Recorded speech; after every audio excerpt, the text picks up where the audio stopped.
1895. St. Petersburg, Russia. In a cluttered laboratory smelling of ozone and burnt metal, a man named Semyon Kirlian stares at a broken piece of hospital equipment. It's a high-frequency electrotherapy machine used to treat patients with mild electrical currents.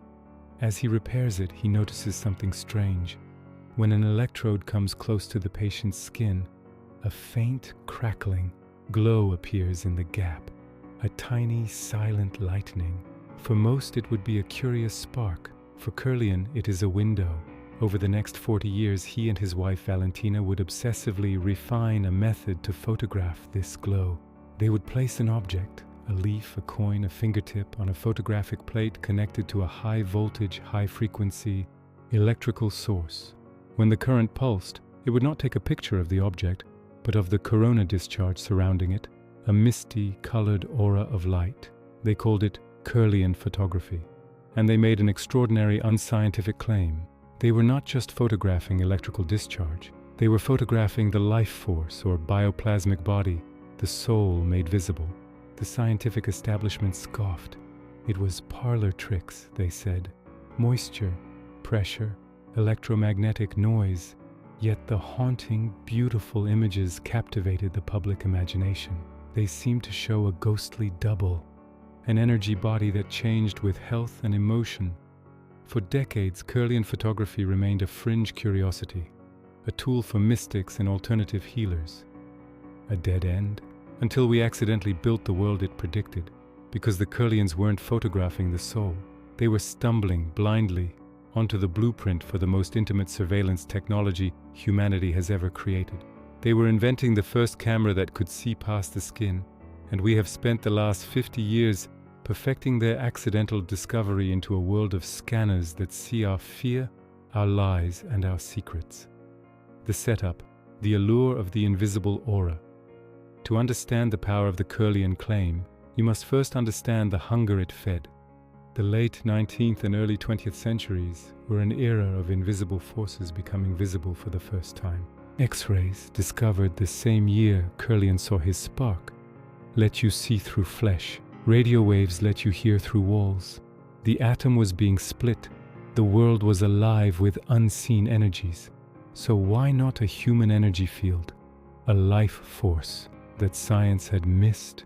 The Kirlian photographs provided tantalizing, seemingly objective evidence. A freshly cut leaf showed a bright, full aura. A dying leaf showed a faded, fragmented one. A fingertip revealed swirling patterns that changed if the person was stressed or calm. It felt like validation. It felt like science on the verge of a spiritual revolution. But mainstream science dismantled the magic, piece by cold, logical piece. The aura was a simple corona discharge, heavily influenced by skin moisture. Sweat conducts electricity better. Pressure, how hard the finger presses the plate. The electrical ground of the subject. Change the humidity in the room, and you change the soul on the plate.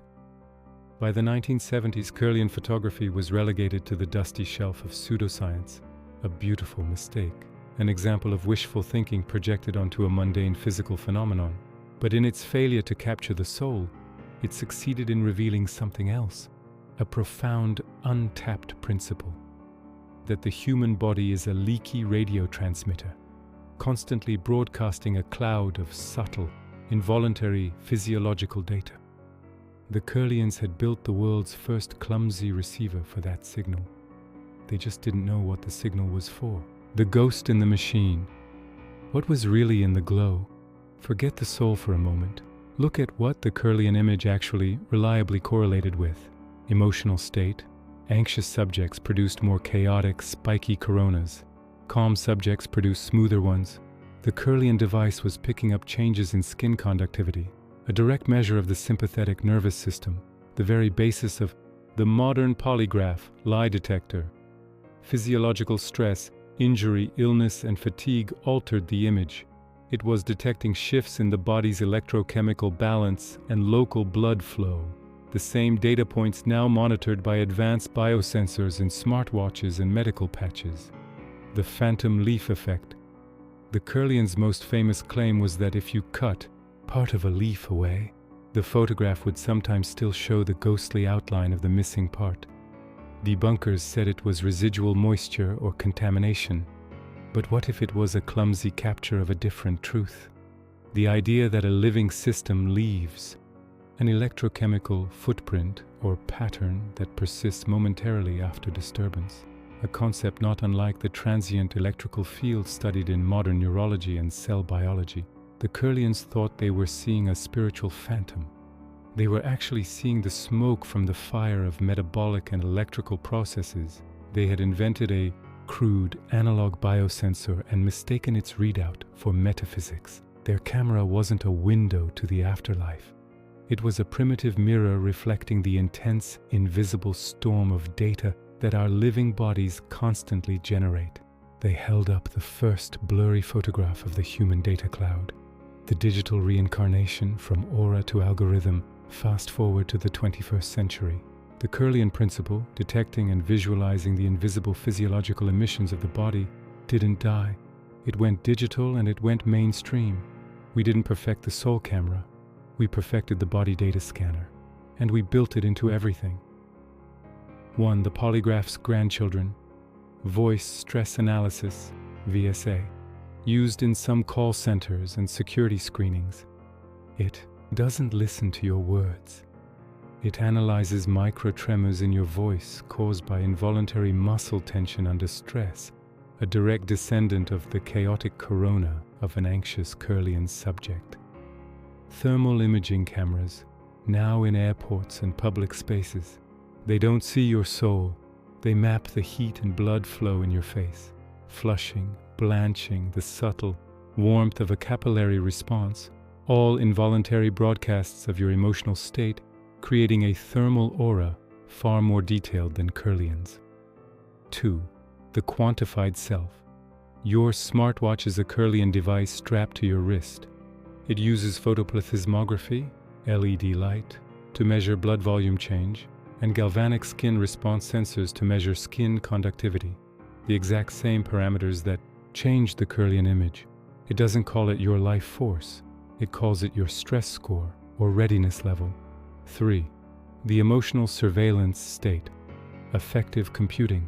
Companies are developing software that uses your webcam to perform micro-expression analysis. It tracks fleeting involuntary facial muscle movements measured in milliseconds to deduce your emotional response to an ad, political speech, or a video call.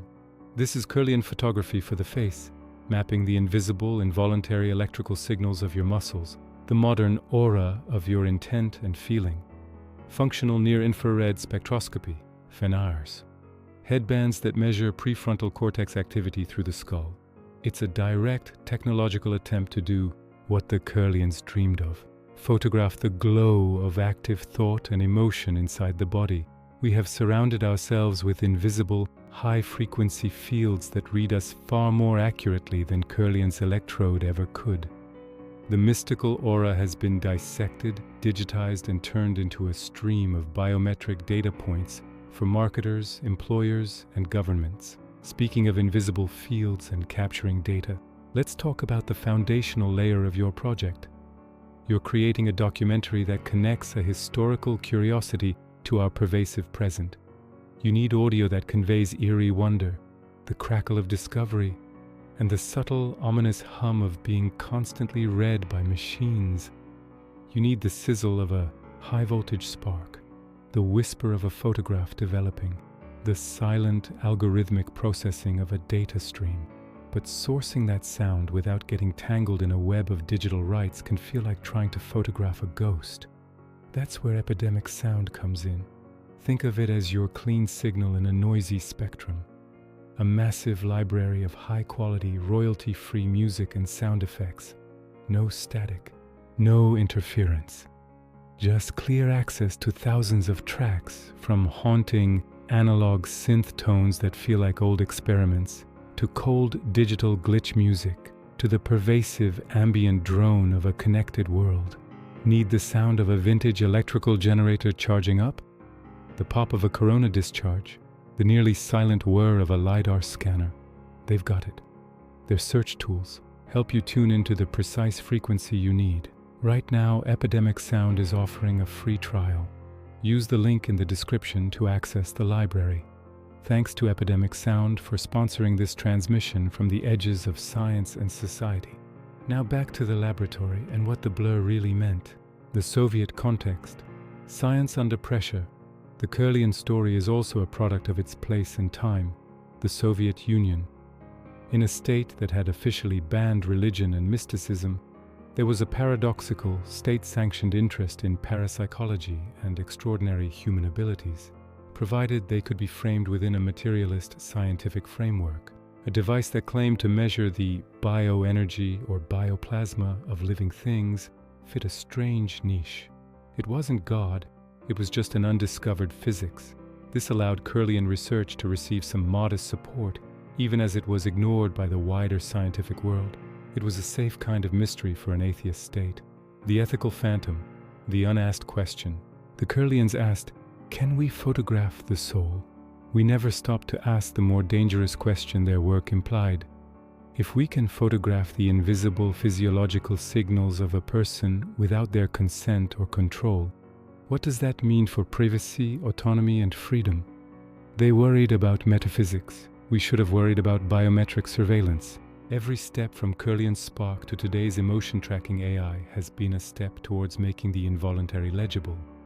The blush you can't suppress, the micro sweat on your palm, the tremor in your voice, the heat pattern of your face. These are the modern auras. And they are being captured, analyzed, and stored not by mystics, but by corporations and governments. The soul might be safe, but your inner emotional state, your stress levels, your unconscious reactions are now a viable data set, thanks to the principles first clumsily revealed in that St. Petersburg lab. The true legacy, a cautionary blueprint. Kirlian photography's legacy is not in proving a life force. Its legacy is as a warning prototype. It was the first time humanity created a tool that purported to visualize the intimate, invisible self. And we were so distracted by this spiritual question that we failed to see the practical and perilous answer it provided. It demonstrated that the boundary of the self is not the skin. We leak data. We are surrounded by a cloud of ourselves, an electromagnetic, thermal, chemical signature. The Kirlians built the first crude tool to capture that cloud and call it magic. We have spent the last 50 years building infinitely better tools to capture that same cloud, and we call it technology. The revelation. So what did the Soviet scientist really capture on camera? The revelation is not about souls. The revelation is that Semyon Kirlian accidentally created the philosophical and technical prototype for the age of biometric surveillance. He built the first camera that tried to photograph not what a person is, but what a person radiates. And in doing so, he revealed a terrifying truth we are only now confronting, that in a sufficiently advanced technological society, there is no such thing as a private emotion, only an uncaptured data point. The haunting, colorful Kirlian images were not pictures of the afterlife. They were primitive maps of the involuntary self. They were the first blurry photos of the data double that now follows each of us. A ghost made of heart rate variability, skin conductance, and thermal emissions, constantly updated and increasingly tracked. We laughed off his search for the soul because we found it absurd, but we blindly embraced the method behind it, the act of using machines to decode the hidden, involuntary language of the body. We mistook the failure of his interpretation for the failure of his insight. His camera didn't find God. It found the crack in the wall of human privacy. And we have spent every decade since widening that crack, polishing the lens, and building a global network to watch the beautiful, terrible light that spills out. The soul remains a mystery, but the mortal, trembling, leaking truth of the body, that, thanks to a spark in a Russian lab, is now an open book.